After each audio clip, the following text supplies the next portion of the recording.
Can you start a podcast with me, please? I need something to do.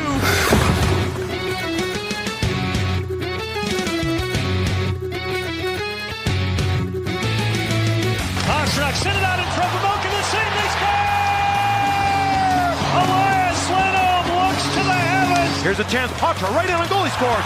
Oh my, what a move by the rookie. 2-on-1. Pastrnak moving in with Marchand. Get into it. Score! The zone. Coyle dances in. Backhand score!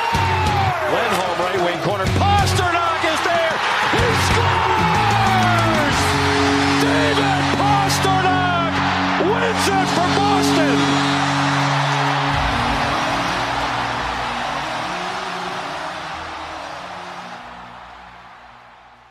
Welcome in, everyone, to another episode of Bruins Tape to Tape. I'm your host today, Caroline with a K, and I'm joined by my fantastic co-host, Maria from Watertown. Hey, Maria.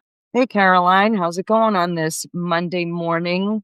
Less than, 48 hours or so away from Christmas? It's going to be a busy 2 days for me. I don't know about you. Yeah, well, I think the Bruins already have visions of sugar plums dancing in their freaking heads based on the way that they have been playing since they arrived at home. But we'll get to all of that. We will. I feel like a year ago, if I recall, you were on the pod and you were the Grinch of Christmas, and I feel like we're in the same spot as last year, feeling a little grinchy about this team. We're a little pissed off because it's a lot of self-inflicted wounds. Yeah. You know, this team, and this is basically us setting the table and setting the tone for this particular episode. So everybody strap in, because if you listen to the last snapshot, I was particularly spicy, and I think that has continued into this episode. This team has good bones. Yes. It's got good bones. It can be a good team. But then you have games like they've had since they've come home, and you want to strangle every single player on that team because they're their own worst enemy. They're their own worst enemy. And we have been giving them flowers for the most part. Yeah. But when they play in the manner in which they have been playing, and it started with the Vancouver game. Yeah. Even though there was they dominated that game. Yep. In every venue but the score. Mm-hmm. Then you have Connor McJesus come into town, and you tell me how nobody fucking pays attention to where Connor McDavid is on the ice when you have a power play opportunity. Yep. And he gets sprung for a shorthanded goal. Yep. And then the rotten cherry on top is that disgusting game against the Ottawa Senators that I did sit through and watch until the end as I'm streaming the New England Patriots game on my tablet and sitting there going, are you kidding me right now? Do you know that you're playing a division opponent? Do you see that clearly this game has meaning to the Ottawa Senators? Mm-hmm. Where is your sense of urgency, Boston Bruins? You're supposed to be one of the best teams in the league on home ice. And you let the Ottawa Senators walk all over you to the degree that Jonas Korpisalo ended up being pulled. Poor guy. And I want to get your thoughts on the goalie rotation, because maybe Marco screwed up with the goalie rotation for this homestand. But be that as it may, some of the worst hockey that I have seen this Bruins team play since the early part of the season until they got things figured out. Yeah.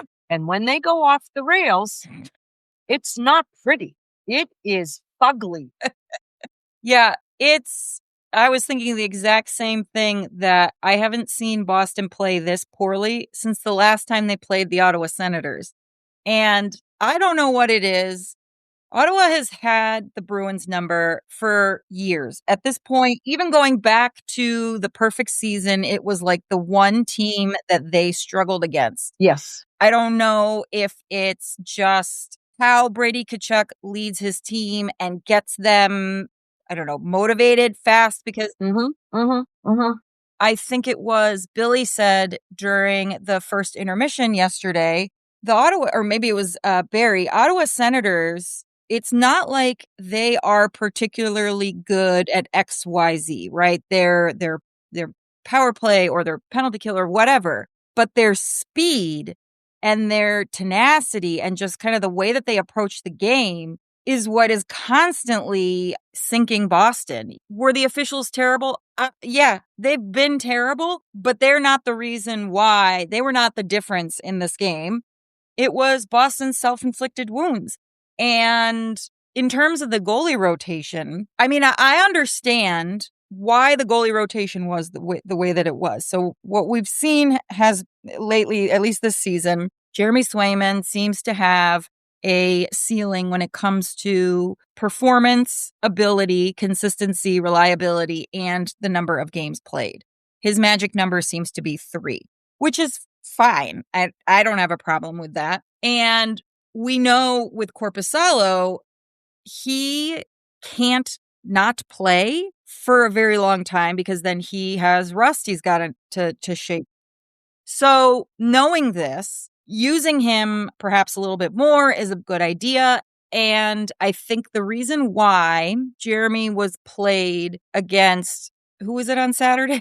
Vancouver, was because this year, Ottawa has completely obliterated Swayman, and Corpy has done a better job on the whole, for the most part, against Ottawa.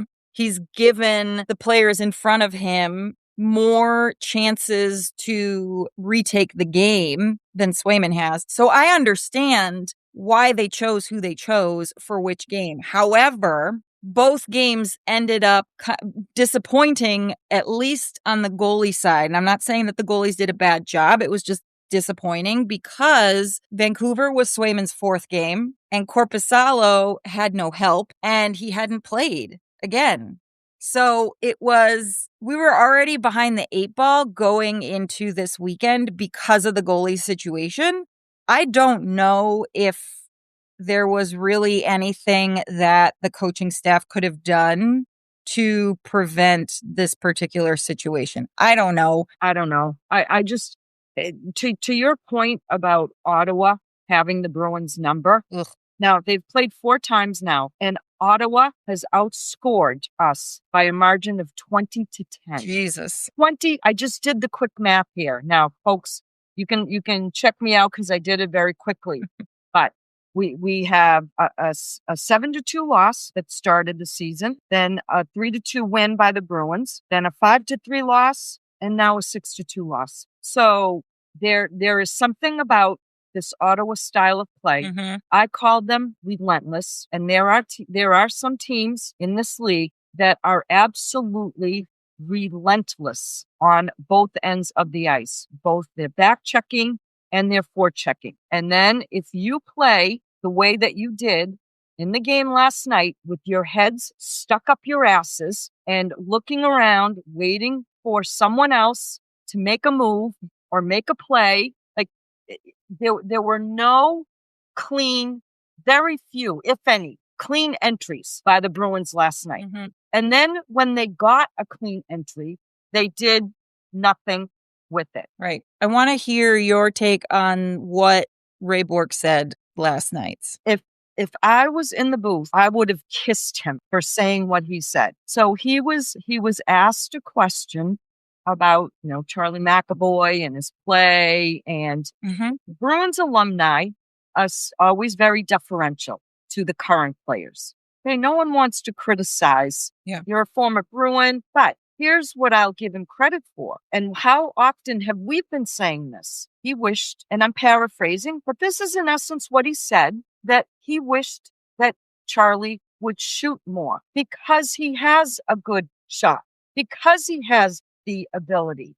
And myself, me, and again, I have said on this pod more than once that I think this player is overrated by this organization. And I've heard over the course of this retool and even prior to this, we're asking Charlie to do too much. We're asking Charlie to do too much. We're asking Charlie to do too much. Well, now he has got a partner who is playing 10 times better than we expected him to be playing in Nikita Zadorov. So what's Charlie McAvoy's excuse now for not jumping in a bit more offensively? He's not even a power play quarterback anymore. So how much are we asking him to do? Shortly after Ray Bork said that, it might have been the second period, right? Charlie rips a shot, right? And it goes in. It clearly hit something. Right. But I don't care. You took the shot when your team is on the struggle bus offensively. So I just thought that was good insight. Yeah. And the way that Ray Bork said it, it wasn't in a condescending manner. It wasn't in a critical manner. It was more like, I just wish he would use the talents that we all know he has a little bit more. And this is coming from Ray Bork.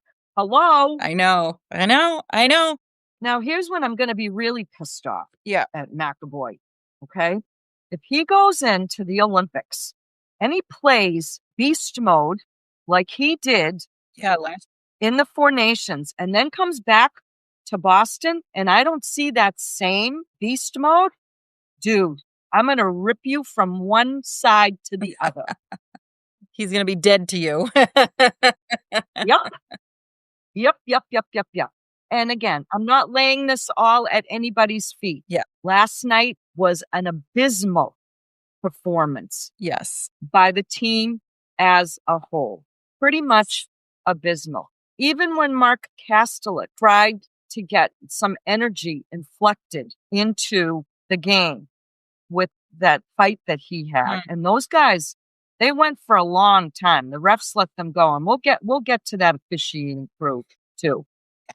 Because the NHL can kiss my ass when it comes to these refs. Because 3 out of the 4 were the same refs from the game before that sucked. Yeah. So let's take a real quick spin around the rink. It is almost Christmas time. And what happens every Christmas time?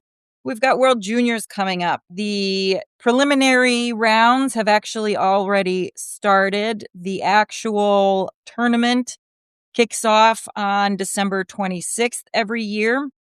If you recall, last year, the Boston Bruins were the only team in the NHL without a single player represented in the entire World Juniors rosters. Team USA, Canada, any of them. This year, they do have a pretty decent showing. For example, Team USA has at least 2 Boston Bruins in attendance. We've got James Hagens and Will Zellers, and on Team Canada, we've got a few as well. So great to see that. Happy to see that finally, because that was just embarrassing that last year they didn't have anyone. And World Juniors is in the United States, so 2 years in a row in our hemisphere. So we actually can watch in live in real time, not in the middle of the night, which would be very nice to see some of these players playing. So, well, it'll be nice to take a look at these 2 significant prospects for the Bruins too, while the NHL has a little bit of a holiday lull here. Yes. Yep. Yeah. What else is happening around the rink these days? We've got Sidney Crosby continuing to cement his place in NHL history. He passed Mario Lemieux in points for Penguins point. And I'm sure that Mario Lemieux will be the first to congratulate him. And just on a side note, the Pittsburgh Penguins, who at one point were owned by Fenway Sports Group, John Henry, were sold recently for a significant sum of money. Mr. Henry made back what he put in and then some. Yes. And so there's been some speculation about maybe Mario Lemieux can get back into into the fold here with regard to the Penguins. Good on Sidney Crosby. He has, he's clearly going to go down as one of the greatest NHLers of all time. Yeah. The other big piece of news around the league is the fact, actually, that the Buffalo Sabres have finally gotten rid of their GM, Kevin Adams. Organization. They replaced him permanently with Jarmo Kekalainen.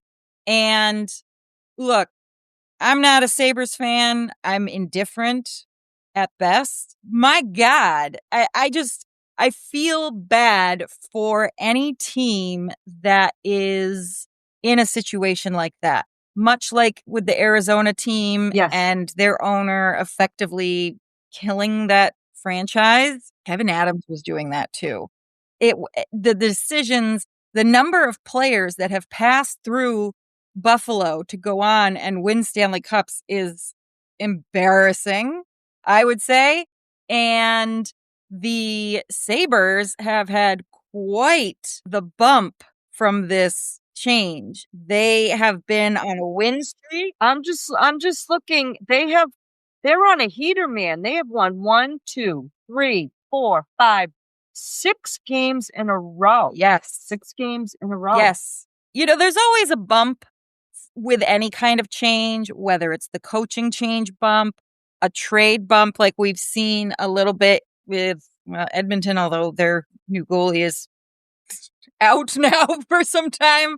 But there's always a tiny bump because change is refreshing to an organization. But the sheer size of that bump tells you everything you need to know about what players thought of Kevin Adams. And he was around for a long time, being terrible for a very long time. Kekalainen actually had been with, a while ago, he was the GM of the Blue Jackets. And so he knows what he's doing when it comes to a team that is struggling and trying to make an effect change. So good on them. I felt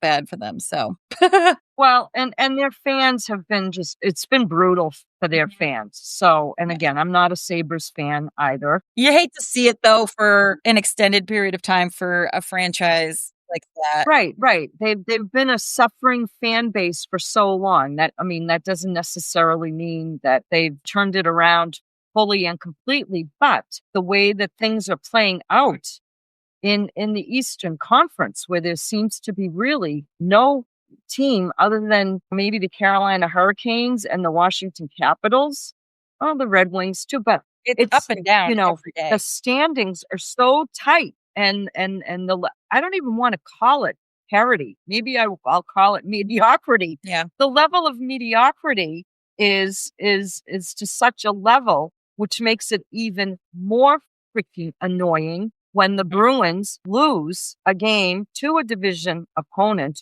who's crawling right up your keister. Like the Bruins played themselves last night out of a wild card spot. Yeah. And they're not trending in the right direction. Yep. And now we have the Canadians coming in on Tuesday night. Right. Yes. So buckle down. Buckle up, folks. Yes. Buckle up.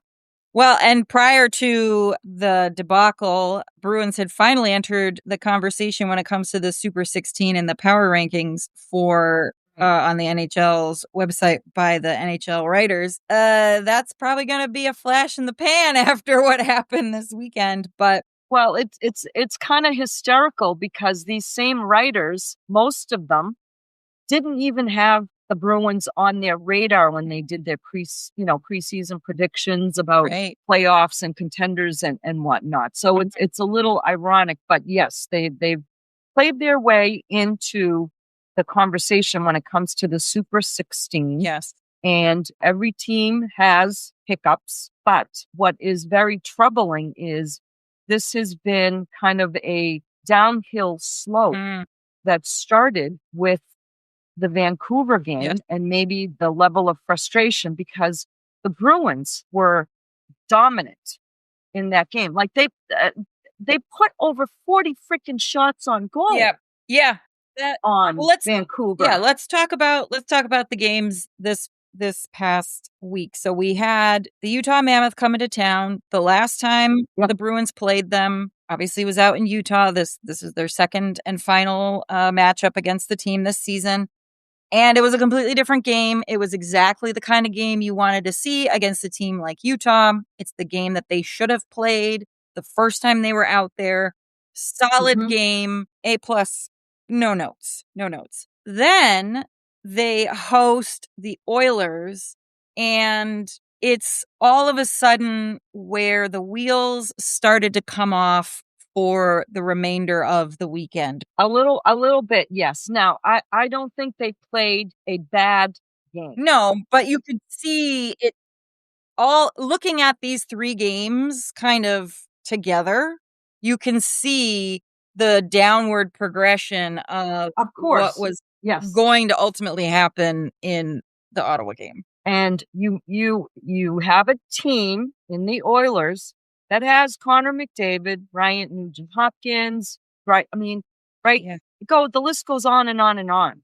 You can ill afford to make any mistakes. Yep. And to me, I hate shorthanded goals with a freaking passion. Yeah. To me, there's virtually no excuse. But even worse is how do you not know where Connor McDavid is on the ice at all freaking times? And he just makes everybody look like they're standing still when he gets a head of steam going. There is nothing that you can do to stop him. Yeah. And he's been on a heater himself since that game. Because I think he's put up at least 5 goals since then. Yeah. One of the things that I have been really frustrated with this team this season has been the lack of coverage of key players on opposing teams. We see this happen to Boston constantly. How many times have we seen David Pastrnak actually be without somebody up his butt? Left alone? Go in on alone? Right? There's always somebody there. In fact, I believe it was during the Vancouver game where there was this move that Pasta did kind of behind the net. He was holding his stick with one hand because he had his other arm kind of out and back because he had a guy right there. And I remember commenting like, my goodness, Pasta is so strong with the puck on his stick. He's so strong on the puck because he was handling this guy and maneuvering around and behind the net with one hand. I mean, why do we not see that with any sort of consistency from the Bruins? Because they have their system in their structure, and they fully believe that if they play consistently 60 minutes within that system and structure, they don't need to do that, which is all well and good. But when you have breakdowns, it's almost as if they have to play a perfect game for the most part, especially against a team like the Oilers that has the superstars on that team that they do. Maybe a little tweaking might be in order. I don't know. Yeah. I don't want to say it was a relatively competitive game, but that was a costly error. Yeah. That was a costly error. Yes. And with Vancouver coming in, again, we've mentioned the lack of finish really, really killed this team. The fact that Boston finally became the last team in the league to earn a loser point in December, and it wasn't because they clawed their way back and they earned that loser point. This was a loser point that was a slap in the face because there is absolutely no reason that should have happened. It was beyond frustrating. It should have been a 6-2 game. 42 shots on goal to their 22. 42 shots on goal. You kicked their asses, Vancouver's, in the faceoff dots by a percentage of 61 to 39%. Yep. Okay, you were 1 for 3 on the power play. They were 1 for 4 on the power play.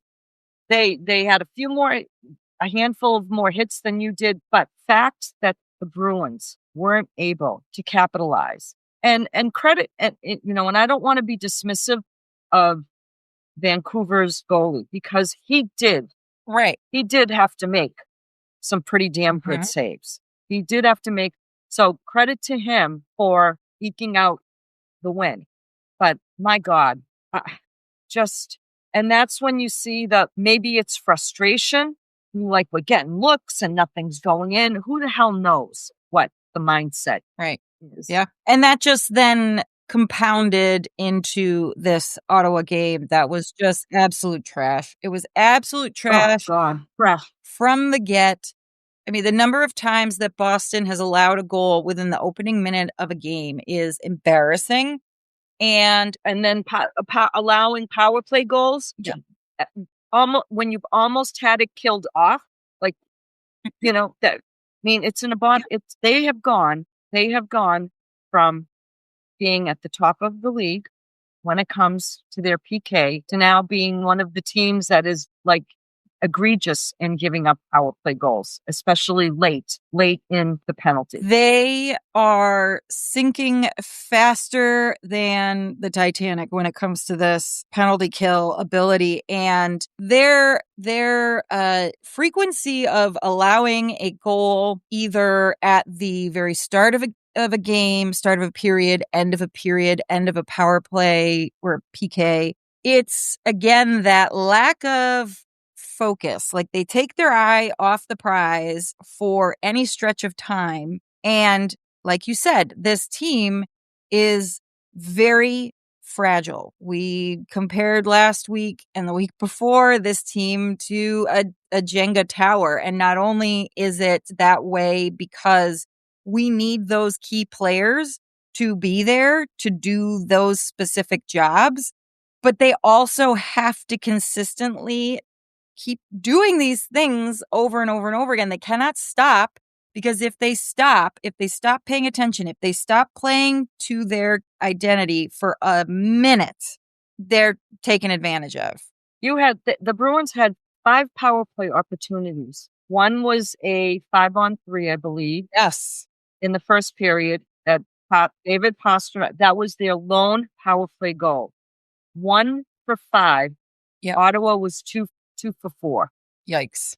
2 for 4. And the turnovers in that game, bad. Jesus Christ, like bad. But that's where Ottawa's speed. You're relentless.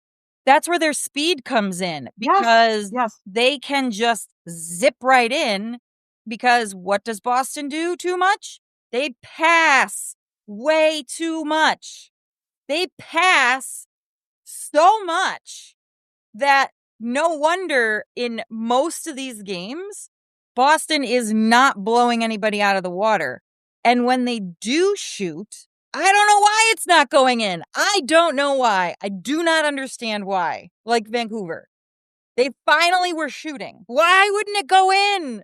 I don't understand. Well, they may be asking themselves the same question, and maybe the frustration builds up, or maybe the "oh, woe is me," right? And that's up to the leaders in the locker room to ensure that kind of, demoralizing mentality doesn't carry over for any length of time or into the next game, because you've got the Montreal Canadiens coming into town. Yes. And right now, they sit atop the Atlantic. Yeah. In the second spot. 43 points for them, 41 for you. It's a big point swing for that game against the Canadiens. Yes. Yeah. Tomorrow night. And I'll tell you something. If the Bruins come out and play in the same manner that they played that first period of that Ottawa game, good night, Irene. Good freaking night, Irene. Yeah. It's, well, the one positive I will say here is, and we've talked about this because this is not the first time that this has happened, when the Bruins start to sink and they're just about to touch rock bottom, they realize it and they turn things around. They've done that about 2 or 3 times this season. I would like to think that the Ottawa game was that moment, and they will come back and they will have a good showing against Montreal. I think that would be my expectation. If they don't, that's a big issue. That's been the pattern. I expected that mentality to surface in the game against Ottawa last night, simply because they're in your division. Apparently, it doesn't matter. You guys are chasing each other. It's because the Vancouver game wasn't a pathetic loss. Like, what are we doing here? It's the pathetic loss that pushes them up wakes them up for the next game. And the loss to Ottawa, that was a pathetic loss. That was an embarrassment. So when they get embarrassed, then they turn around. I don't know. Gluttons for punishment? I don't know. I mean, you're right. We have seen it. We have seen it happen. Yeah.